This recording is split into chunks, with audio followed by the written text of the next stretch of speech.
Greetings, we'll cover a few details about Bing Crosby and his life in a succinct manner. Here is a short rundown of his early years, education, career, persona, notable works, accolades, and demise. American singer and actor, Harry Lillis, Bing Crosby Jr. He was the first multimedia celebrity and one of the most well-known and significant musical figures of the 20th century. From 1926 to 1977, he was the top performer in terms of record sales, radio listeners, and movie box office. Also known as Harry Lillis Crosby Jr., born May 3, 1903, Tacoma, Washington, United States. Died October 14, 1977, Gulf La Moraleja, Alcobendas, Spain. Father, Harry Lincoln Crosby. Mother, Catherine Helen. Education, Gonzaga University. Spouses, Dixie Lee, Catherine Grant. Children, Mary Crosby, Gary Crosby, Harry Crosby, Dennis Crosby, Philip Crosby, Lindsay Crosby, Nathaniel Crosby. Height, 1.70 meter. When Harry Lillis Crosby was 3 years old, his family relocated from Tacoma, Washington, to Spokane, Washington. The fourth of his 7 siblings, he was. His favorite comic strip, The Bingville Bugle, inspired a neighbor to start calling him Bingo from Bingville in 1910.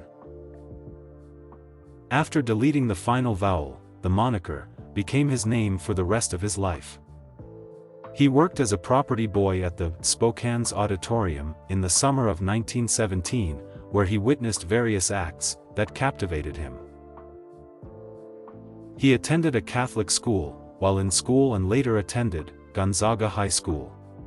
He was a law student at Gonzaga University, but left school to pursue his musical aspirations, and formed the band Musicalators.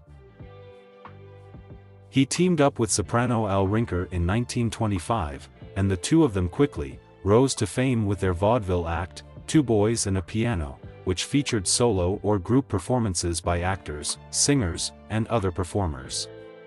Later, Paul Whiteman, a well-known bandleader, was introduced to them by Al Rinker's brother. After Whiteman added pianist and songwriter Harry Barris to the group, which they dubbed the Rhythm Boys, the Crosby-Rinker duet expanded to a trio. Paul Whiteman and the Rhythm Boys performed, and soon Crosby had popularity. The Rhythm Boys made an appearance in King of Jazz, his debut sound film, which was released in 1931. He debuted his first radio show in 1932 on the New York City CBS radio station, which featured his enormous hit tunes like I Found $1 Million Baby and At Your Command. For almost 30 years, his program was broadcast. He also starred in The Big Broadcast, a Paramount Pictures production and an American musical comedy.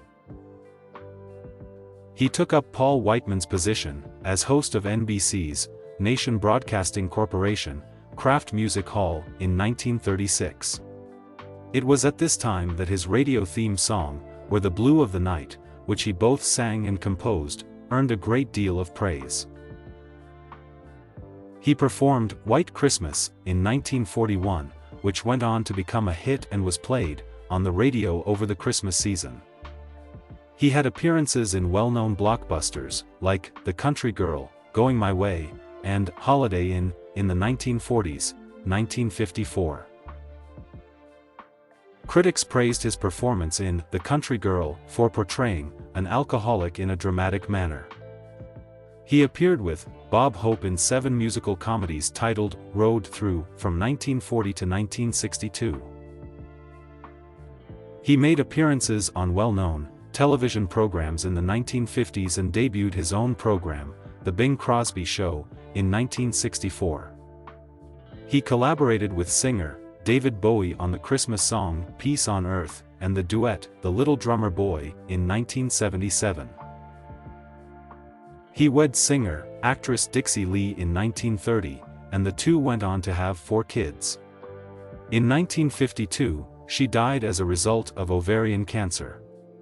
He wed the actress Catherine Grant in 1957, they had 3 kids together. His song, White Christmas, which was first included in the musical movie Holiday Inn, immediately gained popular with the general public. On October 3, 1942, it entered the music charts, and on October 31, 1942, it reached the top spot. It sold almost 100 million copies, and spent 11 weeks at the top of the Billboard countdown, gaining the title of best-selling single of all time. He received the Academy Award for Best Actor in 1944 for his portrayal of Father Charles O'Malley in the film Going My Way. He was given the Grammy Lifetime Achievement Award in 1962. He received posthumous inductions into the Western Music Hall of Fame, the Hit Parade Hall of Fame, and the Grammy Hall of Fame. Crosby collapsed and passed away quickly from a severe heart attack around 20 yards, 18 meters, from the clubhouse entrance. House Dr. Lasica tried to revive him at the clubhouse and subsequently in the ambulance, but to no avail. He received Catholic final rites at Reina Victoria Hospital, where he was later declared dead. Age-wise, he was 74.